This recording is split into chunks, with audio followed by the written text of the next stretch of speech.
Hey everybody, welcome back and thanks for taking the time out of your day to watch Hello Good Game. Today we continue on with our Kaldheim cards discussions. Jorn, God of Winter, and Kaldring, the Rimestaff, coming our way today. These are both legendary snow permanents, I guess. One is a creature, the other is an artifact.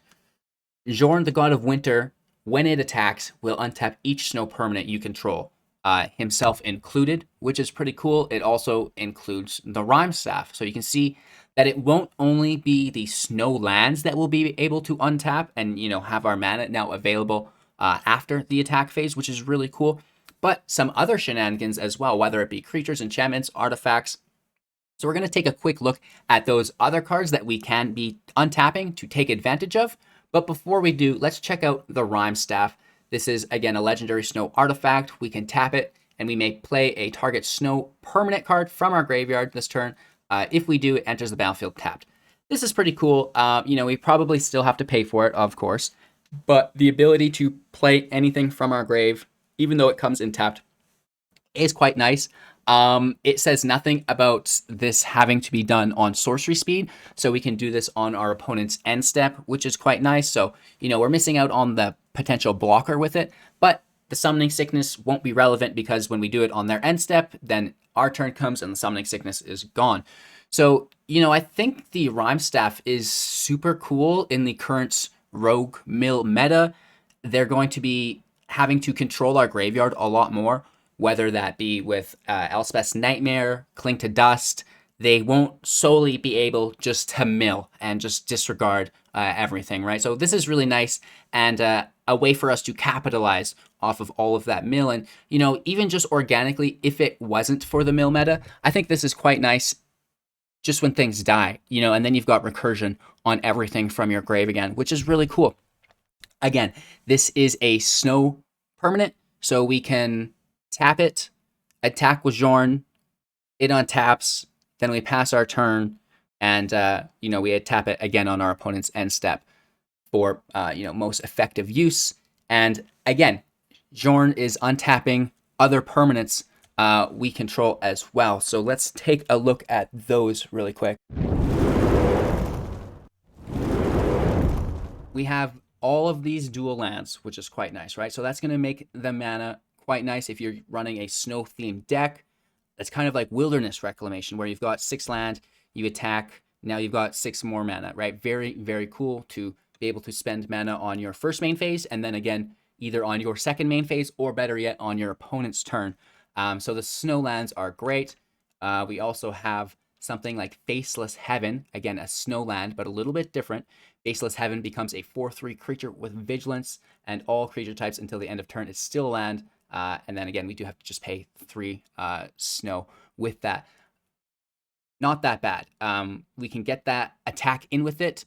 It obviously taps, and then it will untap, which is pretty cool. So whether we want to use this for mana later on, like we would the rest of our land, or use it again as a creature, maybe as a blocker on our opponent's attack phase as well. So Faceless Heaven seems to be fitting well within the snow archetype. Glittering Frost, this is a snow enchantment aura. Enchanted Land is a snow, so we can take another land and make it a snow, which is pretty cool. So we could potentially have snow triomes. What? Enchanted Land is snow. Whenever Enchanted Land is tapped for mana, its controller adds an additional mana of any color. So we would be adding 2 mana with the land, attacking with Jorn, and then having 2 more mana, right? So this is really nice. And this is a stackable aura that we can be putting on our lands. We could have 4 lands that each now produce 8 mana per turn. Each 4 lands that each produce 4 mana per turn. Sorry. But again, that is very, very, very good.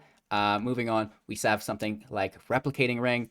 This is a snow artifact. We can tap it to add a mana of any color, and at the beginning of your upkeep, put a night counter on Replicating Ring.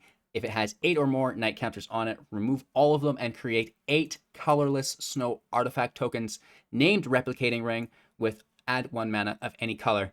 So 8 tokens that add mana that are snow artifacts that now will all untap, right? So you can see how crazy some of this mana can potentially get if they are snow using Jorn. which is pretty cool. We also have stuff like Search for Glory. This is a snow sorcery. We gain life for each snow that was spent to cast it. So not only are we tutoring something out of our library, but we're also gaining a little bit of life. So grabbing Shatter the Sky, for example, and gaining 3 life to help you survive that next turn before you clear it out. Really cool stuff within snow there. And then Blood on the Snow. Again, you can be spending your snow within this. You can either destroy all creatures, destroy all planeswalkers, and then return them with X or less converted mana cost, where X is the amount of snow cast across the spell to the battlefield. Pretty cool. You know, just a way to use your excess snow mana that we will have available to us. And then back to our cards here. Jorn, God of Winter, Kaldring, the Rimestaff. I think they're really cool. I like how they're legendary. I like how it's a god, so you can be tutoring it with Kolvir, I believe, and then, you know, playing one as the creature, still tutoring for another, and then playing the other as a Rimestaff, which is really, really nice. So with that all being said, again, thank you guys so much for your time and attention. Let me know how you think this is going to fold out into the new meta. We've not really seen a whole bunch of snow situation happening. There's creatures that can, you know, ramp through snow as well, like +2/+2 gain trample for snow, which is cool that we're going to have a bunch of it to use at our disposal. I'm a little bit worried about the potential ramp, but these are kind of like late game things, like getting 8 counters on an artifact that could be removed throughout that process might not happen. But again, we think these things with Midnight Clock too, and look how often that pops off on people. So let me know your guys' comments in the description below, or in the comments below, not in the description. And again, thanks for your time and attention. Don't forget to like, and we'll see you soon in the next Kaldheim spoiler card discussion.